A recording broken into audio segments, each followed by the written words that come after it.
Iran কি ইসরায়েলের পরবর্তী টার্গেট? ইসরায়েল কি এখন একেবারে তেহরানের দোরগোড়ায়? একজন গুপ্তচর প্রধান ঠিক এমনই বিস্ফোরক দাবি করেছেন। সত্যি আবারও ইরানে আক্রমণ করবে ইসরায়েল? বিশ্বের দুই শক্তিশালী দেশের মধ্যে ইঁদুর বিড়াল দৌড় চলছে। একদিকে ইসরায়েলের প্রধানমন্ত্রী বেনিয়ামিন নেতানিয়াহু, অন্যদিকে ইরানের সর্বোচ্চ নেতা আয়াতুল্লাহ খামেনি। ইরান ও ইসরায়েলের মধ্যে শক্তির খেলা, গুপ্তচরদের সংকেত এবং অভ্যন্তরীণ কৌশলগুলো এখন পুরো বিশ্বের নজর কেড়েছে। কি হচ্ছে এই দুই দেশের মধ্যে? ইসরায়েলের গোয়েন্দা সংস্থা মোসাদের প্রধান ডেভিড বার্নিয়া বলেছেন, আমাদের ইরানের বিরুদ্ধে এগিয়ে যেতে হবে।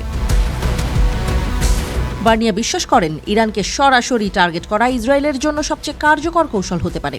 মোসাদ প্রধানের এই বক্তব্য কি ইরান ইসরায়েলকে সরাসরি যুদ্ধের পথে ঠেলে দেবে? ইরান শুধুমাত্র মধ্যপ্রাচ্যের এক শক্তিশালী দেশ নয়, দেশে দেশে এর প্রক্সি বাহিনী রয়েছে। ইরানের কাছ থেকে সামরিক সহযোগিতা পাওয়ার পর ইয়েমেনের হুথি বিদ্রোহীরা ইসরায়েলের বিরুদ্ধে বারবার আক্রমণ চালিয়েছে। হুথিরা দাবি করেছে তাদের এই হামলাগুলো ফিলিস্তিন এবং হামাসের প্রতি সংহতি প্রকাশ। গত 10 দিনে হুথিরা 5টি ক্ষেপণাস্ত্র এবং 5টি ড্রোন দিয়ে ইসরায়েলকে লক্ষ্যবস্তু করেছে। ইসরায়েলি প্রতিরক্ষা ব্যবস্থা প্রতিরোধের চেষ্টা করেছে, কিন্তু সফল হয়নি। ইসরায়েলি গুপ্তচর বিভাগ বারবার আক্রমণ প্রতিরোধের ব্যর্থতা দেখেছে।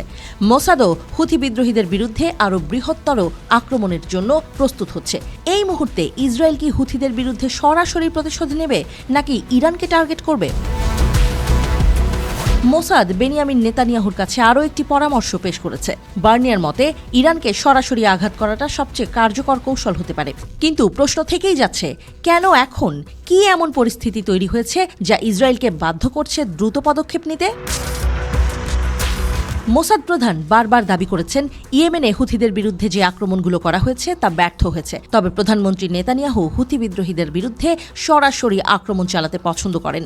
হারেৎজের রিপোর্টে বলা হয়েছে, বার্নিয়া ইরানের শীর্ষ নেতাদের বিরুদ্ধে কাজ করার জন্য চাপ দিচ্ছেন।